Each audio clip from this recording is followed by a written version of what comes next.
relatively straightforward. Good afternoon. Yes, Ian T. Burns here again.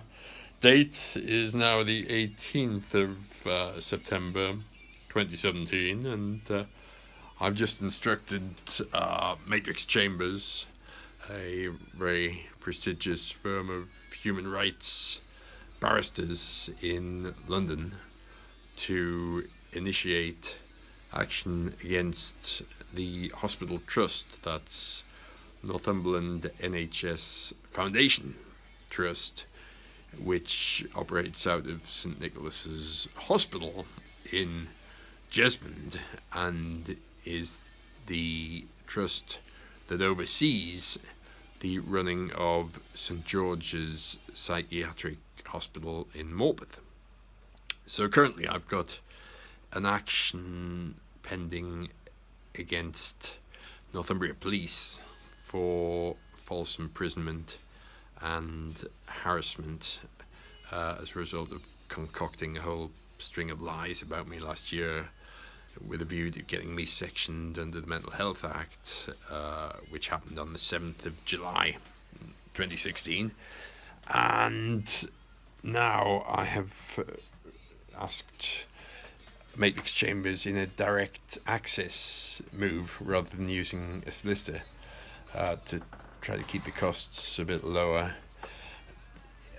to initiate action against the hospital trust itself. Now, the grounds against the hospital trust are actually quite straightforward, really. Firstly, the hospital trust didn't check any of the facts of the wild stories which were used to predicate my incarceration under section in the psychiatric hospital for 13 weeks and the enforced injection of the deadly psychotropic medication which has the most horrible of side effects. So they didn't check any of those facts.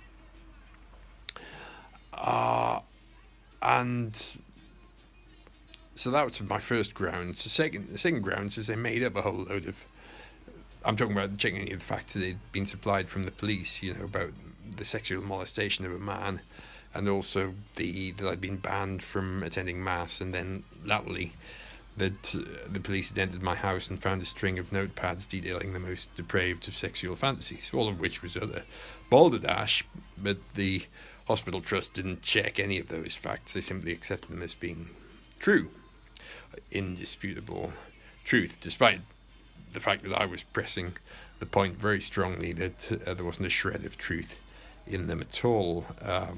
So that's my first grounds for the legal action against the hospital trust. The second grounds is that they then compounded the problem by making up their own raft of other lies about me, coming up with ludicrous stories like Mr. Burns is of the unshaken belief that everywhere he goes he's being pursued by a motorcycle gang, which simply wasn't true at all. I was going about my business in a normal fashion and going out into the countryside for runs and that type of thing, so not acting in the sort of fashion that a man who is convinced that he's going to be abducted by a motorcycle gang is likely to be behaving in at all. But again, that was simply disregarded.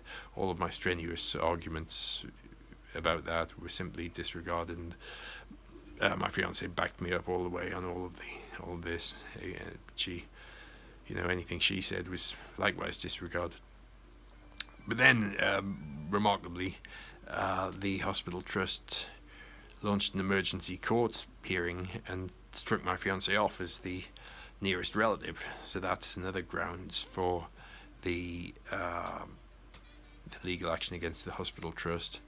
And the fourth action against the grounds for the action against the hospital trust is that in the tribunal, the sham tribunal, where they wouldn't consider any of what I was saying, and they simply accepted everything that the psychiatrist was saying as being an indisputable fact, then at that point, the psychiatrist who had been assigned to me, a certain Dr. Palanachami, Nandakuma Palanachami, made it clear that he did not regard me as being a danger to myself or to others. And yet, the only grounds under which a person can not be discharged if his nearest relative requests the immediate discharge into the nearest relative's care is the instance where a person is deemed to be a risk to either himself or others. The final grounds that I'm pressing against the hospital trust is that in that statement for the tribunal of the 14th of July 2016, again, Palanachami rather shot himself in the foot by saying that I was very sort of cogent and very well thought out and well presented sort of character. And yet, less than a week later, he put in writing to a secret emergency court hearing, which was convened in Newcastle County Court one evening, on the evening of the 21st of July 2016, for the purposes of striking my fiancée off. He put in that affidavit that he felt there was absolutely no point in introducing Mr. Burns into proceedings because he was simply incapable of understanding even the most simplest, elementary of concepts, and therefore I'd have no clue as to what was going on at that hearing, and they were his grounds for conducting the entire hearing in utter secrecy, so neither myself nor my fiancée was informed of it ahead of time. That's Ian Burns signing off on the 18th of September, Monday. I'll be back soon, I hope.